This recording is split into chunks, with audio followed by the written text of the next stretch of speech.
Hello students, मैं दीक्षित गुप्ता स्वागत करता हूं आपका ईसीजी और गेट गुरुज के ऑफिशियल यूट्यूब चैनल पे। और आज मैं आपके लिए एक नई इंफॉर्मेशन, एक नई वीडियो लेके आया हूं। जी हां, एनटीपीसी जो कि एक महारत्ना कंपनी है इंडिया की, उसने अपनी जॉब वैकेंसीज अनाउंस कर दी हैं। और ये जॉब वैकेंसी जो है गेट 2024 में जो स्टूडेंट्स ने अपीयर किया था उनके लिए ये निकाली है। तो बात करते हैं इस वीडियो में डिटेल में कि कौन कौन सी ब्रांचेस हैं जो एलिजिबल हैं और क्या क्या एज क्राइटेरिया है और कब डेट लास्ट डेट है अप्लाई करने की। तो वन बाय वन हम इसमें कवर करते हैं। तो इसमें गाइस हमारे पास जो है इलेक्ट्रिकल इंजीनियरिंग की 135 पोस्ट अनाउंस की है, मैकेनिकल की 180 है, इलेक्ट्रॉनिक्स एंड इंस्ट्रूमेंटेशन की 85 है, माइनिंग की 25 है और सिविल की 50 पोस्ट हैं। और जो ये पोस्ट है वो एग्जेक्टिव ट्रेनी की है। अगेन मैं फिर बता रहा हूँ, अवेयर कर रहा हूँ कि ये थ्रू गेट 2024 है। लास्ट टाइम जिन्होंने गेट दिया था और क्वालिफाई किया था, only qualified students are eligible. उसके बाद कई स्टूडेंट्स के फोन आ रहे थे, क्योंकि ये जो है 30 जनवरी को इसकी अनाउंसमेंट हो गई थी। तो कई स्टूडेंट्स के फोन आ रहे थे कि सर हमने इलेक्ट्रिकल एंड इलेक्ट्रॉनिक्स में किया है, क्या हम लोग एलिजिबल हैं? तो हम इस वीडियो में सारी डिटेल डिस्कशन करेंगे कि कौन कौन सी ब्रांचेस जो है, किसी ने अगर इंटरडिसिप्लिनरी ब्रांच में की है तो कौन कौन सी ब्रांचेस एलिजिबल है।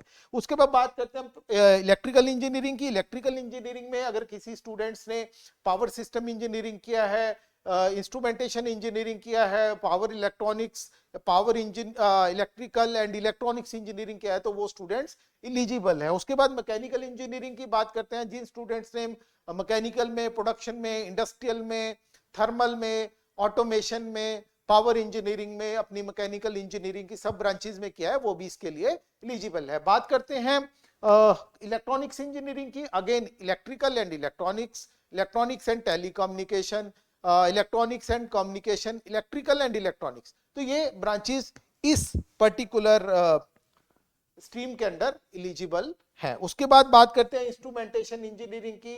तो जैसा कि आप देख पा रहे हैं कि instrumentation, electronics and instrumentation, instrumentation and control, electronics and communication, electrical and electronics, तो अगर इस इंस्ट्रूमेंटेशन इंजीनियरिंग के अंदर आप अप्लाई करना चाहते हैं तो ये स्टूडेंट के बच्चे इस कैटेगरी के लिए एलिजिबल है। उसके बाद माइनिंग इंजीनियरिंग के लिए आपकी माइनिंग ही है।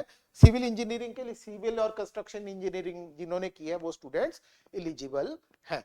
तो ये एक ओवरव्यू था इसका कि कौन कौन सी इंटरडिसिप्लिनरी ब्रांचेस जो है इन कैटेगरीज के लिए एलिजिबल है। उसके बाद हम बात करते हैं एज क्राइटेरिया की, एज लिमिट की, कि एज लिमिट क्या होनी चाहिए। तो इसके लिए 27 ईयर जो है एज होनी चाहिए। जब आप जिस दिन फॉर्म भरने की लास्ट डेट है, जिन स्टूडेंट्स की एज 27 होती है उस दिन तक, तो वो स्टूडेंट जो है अप्लाई कर सकते हैं। अगेन जो रिक्रूटमेंट प्रोसेस है वो गेट 2024 के बेसिस पे है।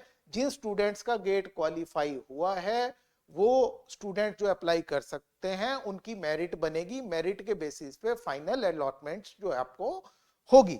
अगर हम बात करते हैं कि पेपर कोड के सर, मैंने अगर किसी स्टूडेंट्स ने, अगर मैं मान लीजिए इलेक्ट्रिकल एंड इलेक्ट्रॉनिक्स का स्टूडेंट हूं और मैंने जो है अपना कॉरेस्पॉन्डिंग पेपर कोड आईएन के अंडर दिया था, तो मैं इसमें एलिजिबल हूं, राइट। तो इस तरह से आपको देखना है कि आपका जो गेट का जो कोड है 2024 का, वो कौन सा कोड था, उसके अंडर आप एलिजिबल होंगे उस पर्टिकुलर स्ट्रीम में। उसके बाद बात करते हैं जो है वैकेंसीज डिस्ट्रीब्यूशन की, कि अनरिजर्व कैटेगरी के लिए कितनी है, ईडब्ल्यूएस, ओबीसी, एससी और एसटी के लिए। तो ये आप ये देख भी सकते हैं यहाँ पे, और मैंने डिस्क्रिप्शन बॉक्स में भी इसका लिंक डाल दिया है। तो इसमें सबसे ज्यादा वैकेंसी जो है वो मैकेनिकल की है, और मैकेनिकल वाले स्टूडेंट्स काफी टाइम से डिसअपॉइंटेड थे कि कोई वैकेंसी नहीं आ रही है। तो मैकेनिकल के लिए बहुत अच्छा साल मैं कह सकता हूँ कि ये रहने वाला है। अभी और भी नोटिफिकेशन है जो मैं आने वाली वीडियोस में कवर करूंगा, तो उनमें भी अच्छी वैकेंसी जो है मैकेनिकल की निकल रही है। इलेक्ट्रिकल, मैकेनिकल और सिविल तीनों ही कोर ब्रांचेस अच्छा कर रही हैं। तो इसमें जो इलेक्ट्रिकल में 135, unreserved 85, EWS 12, OBC 8, SC 22, ST 8।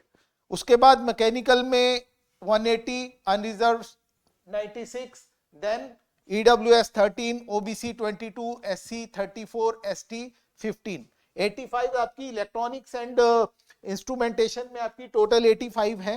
85 में unreserved 35, EWS 8, 27 OBC, SC 15, ST की कोई नहीं है। उसके बाद सिविल में आप सेग्रीगेशन देख सकते हैं, 25 50 total, 25 unreserved, OBC 3, SC 16, ST 6, इस तरह से आप माइनिंग का भी देख सकते हैं। तो मैं ज्यादा डिटेल में नहीं जा रहा, वीडियो बहुत ज्यादा लंबा हो जाएगा, तो आप इसमें डिस्क्रिप्शन में भी देख सकते हैं सर, मैं फिर आपको बता रहा हूं। बाकी जो पे स्केल आपका रहने वाला है वो 40,000 से 1,40,000 के बीच बेसिक पे स्केल रहेगा, right. So reservation and relaxation again यहाँ पे दी हुई है, आप देख सकते हैं। बाकी जो मेन है वो है कमेंसमेंट ऑफ ऑनलाइन एप्लीकेशन, जो कि स्टार्ट हो चुकी है 30 जनवरी 2025 से, और लास्ट डेट अप्लाई करने की ठीक वैलेंटाइन डे के एक दिन पहले है, तो 13 फरवरी 2025 लास्ट डेट है। तो गाइस अभी और नोटिफिकेशन आने वाली है या आ रही है, तो आप गेट की तैयारी बड़ी शिद्दत से करिए। जो स्टूडेंट्स 2020-25 में अपीयर होने जा रहे हैं, हमारी शुभकामनाएं उनके साथ हैं। कुछ बच्चों का हो चुका है, कुछ का होने जा रहा है, तो अपनी तैयारी को और रिफाइन कर लीजिए, तैयारी कीजिए, और मिलते हैं एक अगले वीडियो में नए इंफॉर्मेशन के साथ। Meanwhile, thank you.